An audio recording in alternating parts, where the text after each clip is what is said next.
Bonjour. Qui suis-je et quel est mon rapport avec les MJF, M pour mutilation génitale féminine ou FGM en anglais, la même chose. Mon nom est Annie Corsini Karagouni et je suis d'origine grecque, mais je vis en Suisse depuis très longtemps. L'aventure elle a commencé il y a 20 ans en arrière, lors d'un voyage touristique, tout bête, au Kenya, en famille, avec mari et enfants. C'était l'occasion de voir une vraie excision d'une jeune fille d'un chef d'un village Maasai. On m'a invité, les femmes séparément, les hommes séparément. Les hommes pour voir la circoncision du garçon, le fils du chef, et moi et ma fille pour être témoin de l'excision de la fillette d'environ 12 ans. Et à la suite de ces chocs, que j'ai décidé de faire quelque chose pour faire comprendre à ces femmes combien il est mauvais pour leur santé, pour leur corps, de s'adonner à cette tradition cruelle. Voilà. Donc, je suis rentrée presque malade dans mon pays et pendant 9 mois, j'ai demandé à gauche et à droite, à l'OMS de Genève, qui a son siège à Genève, et à des médecins, à des sages-femmes, de quoi s'agit-il. Je me suis documentée suffisamment. J'ai préparé même moi-même un petit modèle en tissu et en coton, un modèle du corps de la femme, où j'ai cousu une vraie perle à la place du clitoris. Et je suis retournée 9 mois plus tard dans le même village pour dire aux femmes ce que c'est en fait l'excision. Parce qu'ils connaissaient d'autres traditions, mais médicalement parlant et humainement parlant, quel est cet acte? Ils m'ont entendu très attentivement, avec beaucoup de patience. Ils m'ont accueilli chaleureusement. Et quand je finis à parler, moi en anglais, et puis ma collaboratrice, ma traductrice anglais Maasai, une vieille femme s'est levée et il m'a dit « Vous saviez tout ça depuis si longtemps et vous venez seulement maintenant nous dire la vérité, de quoi s'agit-il, l'excision ?» Et je suis tombée de nu, évidemment. J'étais très étonnée. Et donc, le message a passé immédiatement parce qu'ils connaissaient déjà les méfaits de l'excision. Mais personne a pris le temps d'aller un peu plus en profondeur. J'ai récolté leurs questions et j'avais une réponse à toutes les questions, évidemment. Je ne suis pas descendue comme ça, depuis mon pays jusqu'au Kenya. Et elles étaient contentes. Donc, ils ont fait la fête ensuite et ils m'ont donné le nom de Naramat, ou Naramatisho en Maasai. Celle qui se soucie des autres et qui prend soin des autres, comme une grande maman, une maman avec plusieurs enfants. Voilà, jusqu'à ce jour, je porte encore ces noms.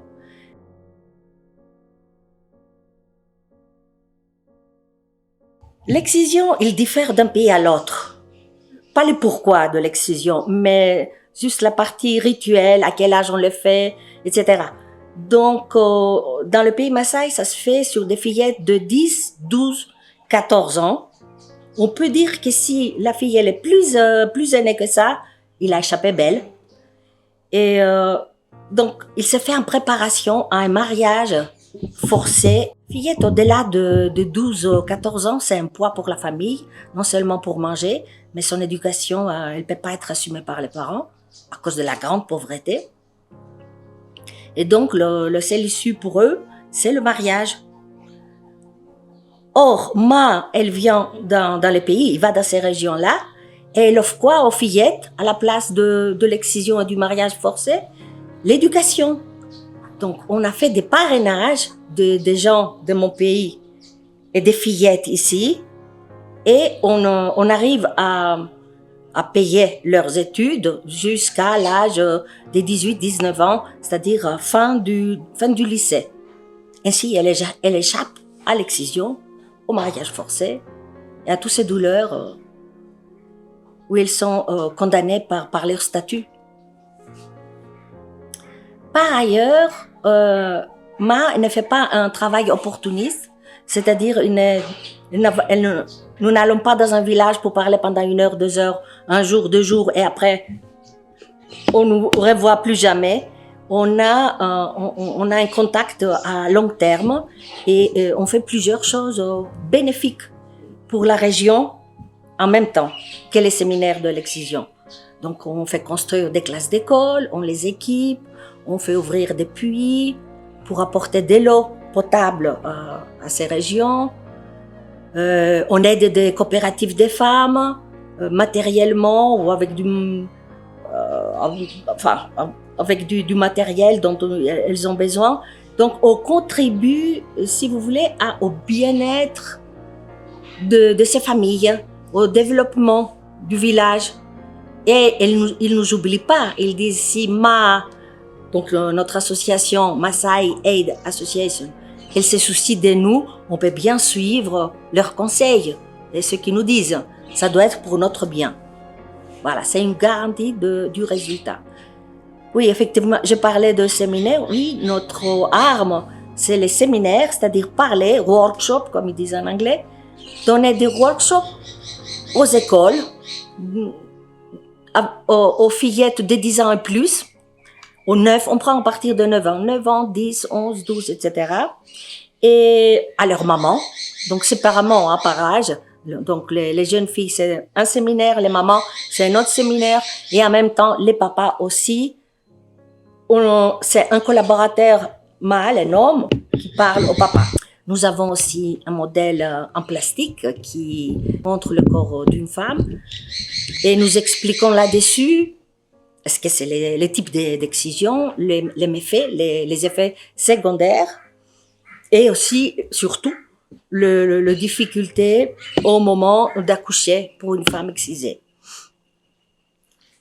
Brièvement, on peut rappeler vite les types d'excision, donc des MJF. MJF type 1, c'est la Sunna, l'excision donc qu'ils font en Égypte. Ablation du clitoris. Type 2, ils le font dans l'Afrique subsaharienne, et c'est ablation du clitoris, des petits lèvres et des grands lèvres. Type 3, c'est comme le type 2, c'est l'excision de Somalie. Donc on coupe tout et on coupe le tout ensemble, soit au fil et l'aiguille, soit avec des épines d'acacia. Et c'est assez horrible. Type 4, c'est toutes les autres manipulations qu'on fait sur le corps de femmes afin de le déformer pour qu'il semble plus beau. Par exemple, en RDC, à la République démocratique du Congo, on tire les petits lèvres à partir de l'âge de 6 ans. Les petites filles, on leur montre, les grand-mères montrent aux petites filles comment les tirer en utilisant aussi des herbes. Et le but, c'est de les prolonger de 5-10 cm. Et c'est considéré comme de la beauté.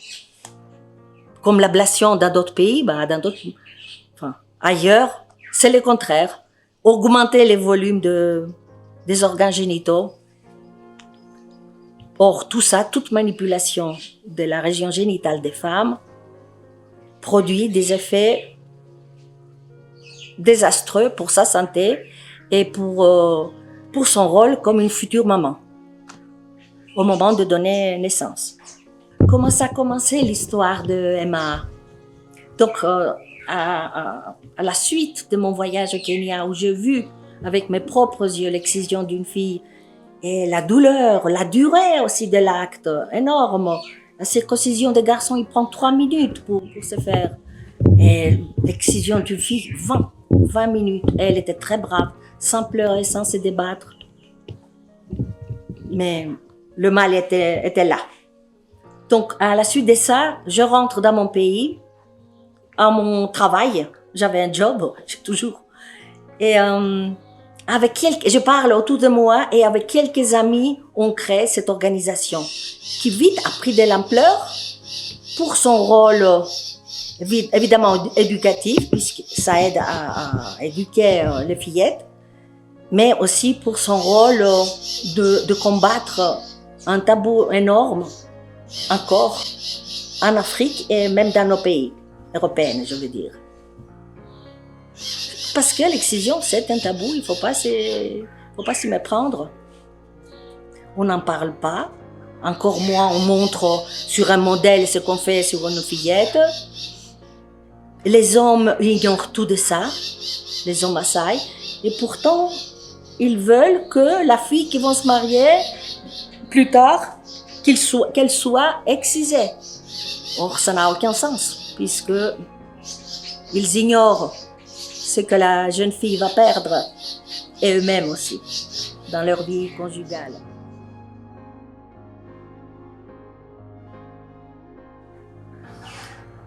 Comment va l'excision à travers le monde? Je ne sais pas quoi dire. Elle est surtout présente à la moitié environ des pays du continent africain, un petit peu en Asie de l'Est, Indonésie, qui est un pays musulman, en Afrique du Nord. On dit quelques tribus de l'Amazonie et aussi la population kurde, semble-t-il, qui font l'excision. Cependant, l'Arabie Saoudite n'a pas cette tradition, bien qu'ils sont musulmans, c'est même le pays de l'islam, le cœur de l'islam. Donc on pense plutôt à une origine pharaonique de l'excision, puisqu'on a trouvé des momies qui ont été excisées. Donc ça vient plutôt de cette époque-là. Et souvent, justement, c'est les tribus africaines de type nilotique qui continuent à la perpétuer. Au Kenya, c'est environ, qu'est-ce que je pourrais dire, la moitié des tribus qui font exciser leurs fillettes, et l'autre moitié pas du tout. Et ils cohabitent côte à côte, ces gens-là, pacifiquement, et ils se mélangent entre eux. Donc souvent, les femmes Maasai sont frustrées parce que leur mari les abandonne pour aller trouver une femme non excisée. Elles savent que c'est pour quelque chose, leur excision, mais elles ne savent pas pourquoi. Et ça les peine, ça leur fait de la peine. Cette négligence, cet abandon. Donc on leur explique évidemment les pourquoi. Ainsi, ils comprennent l'importance d'avoir un corps de femme en entier, complet, en bonne santé et pas déformé, pas coupé, pas mutilé, voilà, pas fracassé. Actuellement, et avec tous les efforts que nous faisons depuis 20 ans, on avait à atteindre un bon niveau de réduction d'excision des MJF. Mes collaborateurs pensent à une réduction de 60%. C'est-à-dire qu'on avait passé la masse critique. Une tradition peut basculer et disparaître. Donc les filles non excisées qui soient plus nombreuses que les filles excisées. C'était un niveau inespéré. Mais malheureusement, il est venu la pandémie de Covid.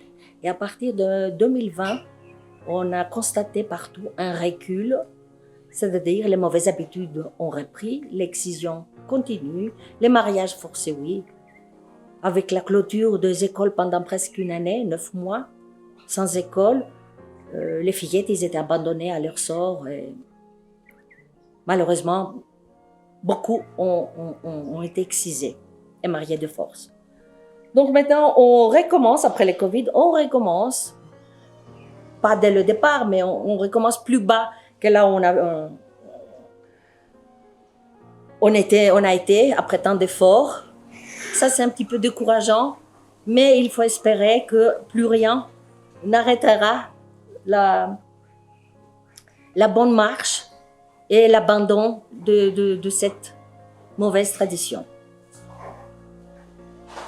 Comment vous pouvez, l'association MA, en devenant membre, c'est-à-dire en parrainant la scolarité d'une jeune fille Maasai, dont les parents sont très pauvres, comme la plupart, en lui payant le frais de collège, parce qu'au Kenya, l'éducation est payante. jusqu'à la fin du lycée. L'éducation, c'est la meilleure façon pour la faire, pour lui éviter l'excision et le mariage. Ils vont de pair. Hein. On excise les filles pour qu'ils soient mariés rapidement. Si nous avons un site web sur lequel vous pouvez aller voir, www.e-solidarity en anglais .org. Et puis, tout simplement, en tapant Maasai Aid Association, vous allez nous trouver. Qu'est-ce que je voulais dire encore? Oui, je ne vous ai pas parlé de méfaits de l'excision. Hein. Donc,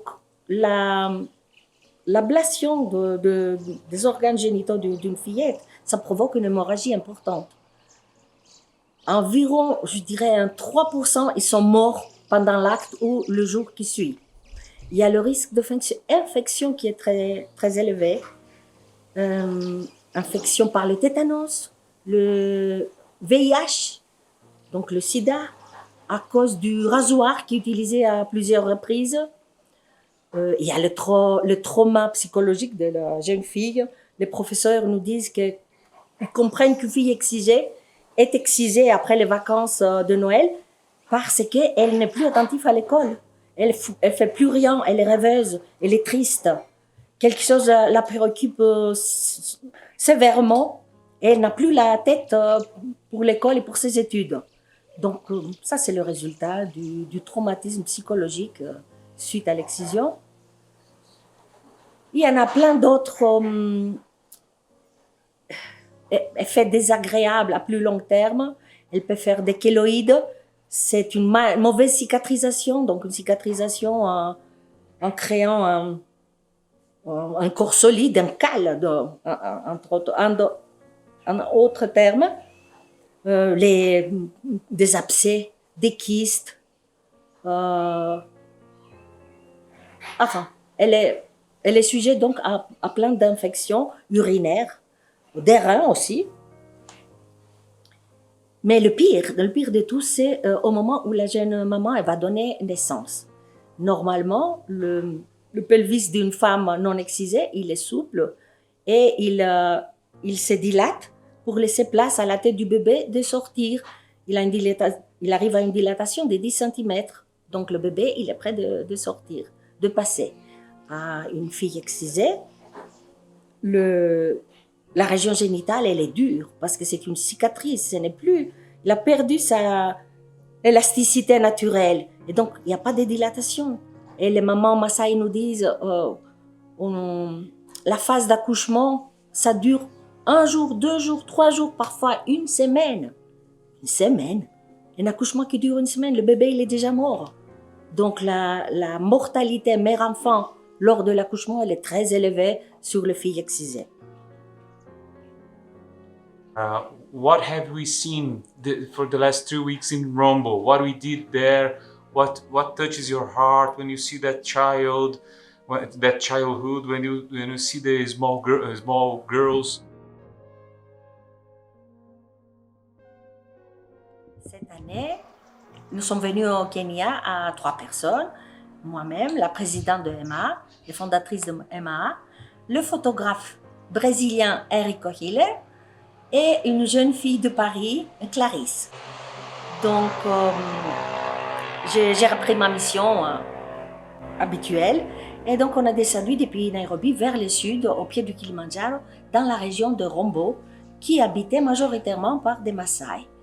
On a visité plusieurs villages, on a visité les écoles d'abord, saluer les enfants et voir nos enfants protégés, les enfants qui sont scolarisés grâce aux efforts des parrains et marraines de MAA. Ensuite, on a discuté avec les maîtres des écoles, les profs, de leurs problèmes locaux. Il y a une grande famine, il y a une grande pauvreté, et après le Covid, l'économie du pays, elle ne tient pas debout, je veux dire. Ils ont toujours beaucoup de problèmes. Hein. Et qu'est-ce qu'on a fait d'autre? On a parlé aux mamans, évidemment. On a fait nos séminaires habituels contre l'excision. Et on a formé des formatrices, des jeunes femmes éduquées. On les a formées pour qu'ils puissent porter eux-mêmes le flambeau plus loin et éduquer, informer les jeunes filles de leur village contre l'excision, contre les MJF. Donc on a formé des formatrices, si vous voulez, qui est très important.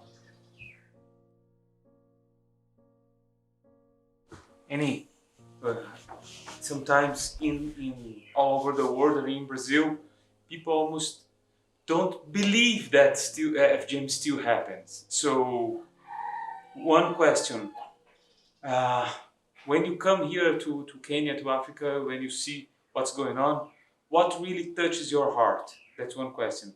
Another question is, first one, this question. When you come here to Kenya, you see all these girls. What makes you can answer whatever you want. What makes you cry? Quand je suis au Kenya et je vois toutes ces petites fillettes, disons de 9 ans à 15 ans, je me dis que c'est des futures victimes et il faut les sauver à tout prix. Et j'essaye de faire de mon mieux par l'information et avec l'argent des donateurs pour empêcher ça, pour empêcher leur triste sort. Et je pense qu'on arrive pas mal. Ça me fait vraiment mal au cœur de savoir que quelques-unes parmi elles peuvent échapper, passer entre le filet et se faire quand même exciser. And which is the importance of everybody's around the world to donate and help? I mean, the question is, with everybody's donations, with the people's help, do you think we can achieve very, very good results in terms of this generation for the next 30 years? I mean, from here to the next 20 to 30 years, what scenario you can imagine in your head concerning FGM?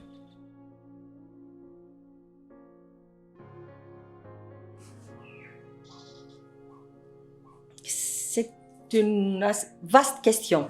Alors, comment on peut stopper les FGM?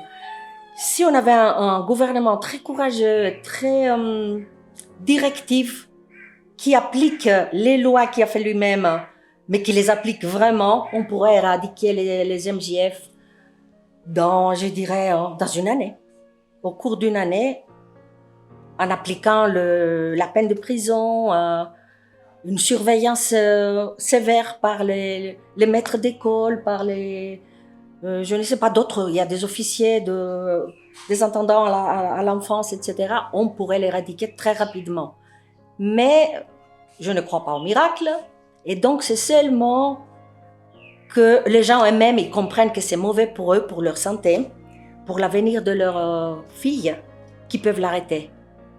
Donc pour ça, il faut qu'il y ait une solidarité un petit peu de tous, internationale, je dirais, de tous les mamans, de toutes les jeunes filles du monde, envers ces femmes-là, pour leur dire stoppez, ça n'a aucun sens, ça n'arrange rien, et nous sommes ici pour vous aider. Si vous manque, je ne sais pas, 50 francs pour que la femme aille à l'école, ok, on va les donner, on va les fournir, et ainsi il ne sera pas un poids pour sa famille qui veut se débarrasser de lui à tout prix, le marier à tout prix. Which is the role of the man in this part? I mean, when you see the man, sometimes me as a man, sometimes generally we sit and watch the women's problem, and we see. But I think the men can have more attitude and participate more. What role the Maasai man, and Pokot man, and Kenyan man, and African man, and everybody's man can achieve with this participation concerning FGM? Les rôles qu'ont à jouer les hommes, il est très important. Donc les hommes locaux d'abord, hein, les hommes des communautés qui pratiquent l'excision.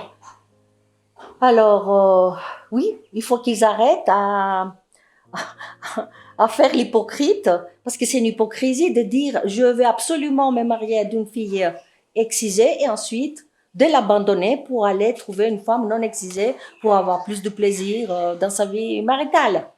Donc, il faut qu'ils prennent conscience de ce qu'ils fassent subir aux jeunes filles, qu'ils veulent être conformes à leurs désirs, hein, aux désirs des hommes donc, et qui a beaucoup de conséquences pour plus tard. En se mariant d'une fille excisée, ils iront probablement beaucoup plus souvent chez les médecins, chez les gynécologues, qu'avec une femme qui a tout son corps entier. Ça, c'est un argument qu'on leur donne et qui acceptent facilement, ça passe bien. Et ensuite, c'est le plaisir dans la vie conjugale. Donc, il faut arrêter de se cacher derrière son doigt. Soit ils disent que ça ne nous intéresse pas si la fille est excisée ou pas. Ça peut être très bien non excisée et pour moi, ça sera une femme idéale. Si je l'aime, c'est ça l'important. Et arrêter de mettre un critère là-dessus sur le statut de la fille. You are one of the most participative and important activists in the world concerning FGM, and you were here after 20 years one more time. When you think about what you dream about it, I mean, what is your dreams about the future concerning FGM? What's your most strong passion concerning, okay, we are doing something very strong, very well. What do you dream for?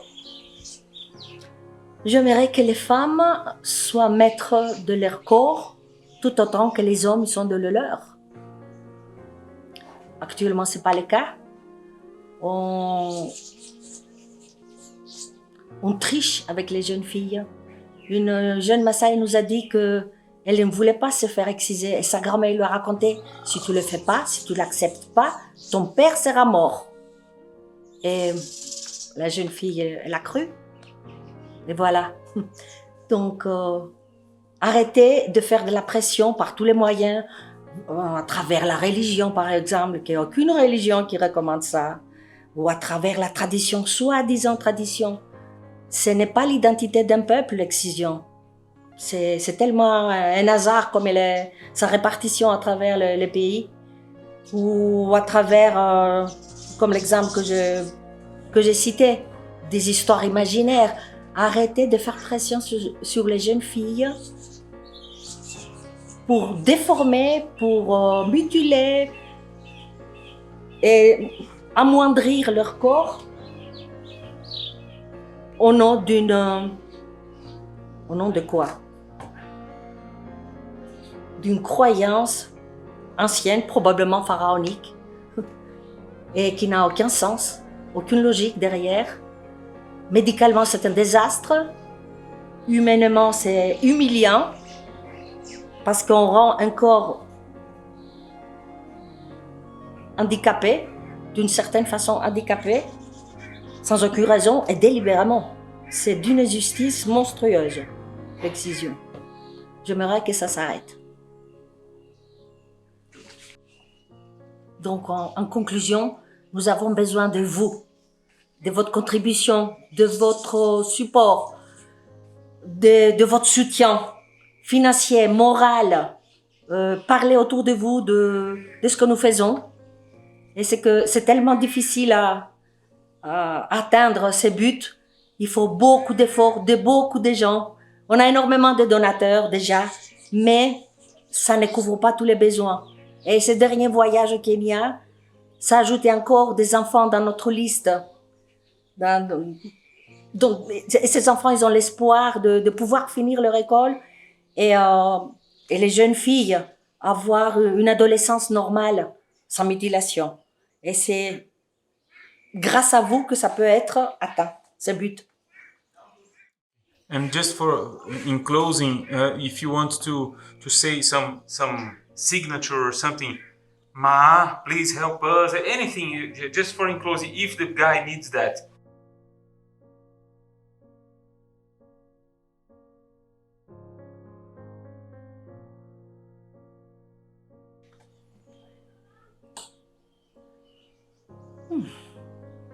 Ma combat l'excision, mais on a besoin de vous pour réussir.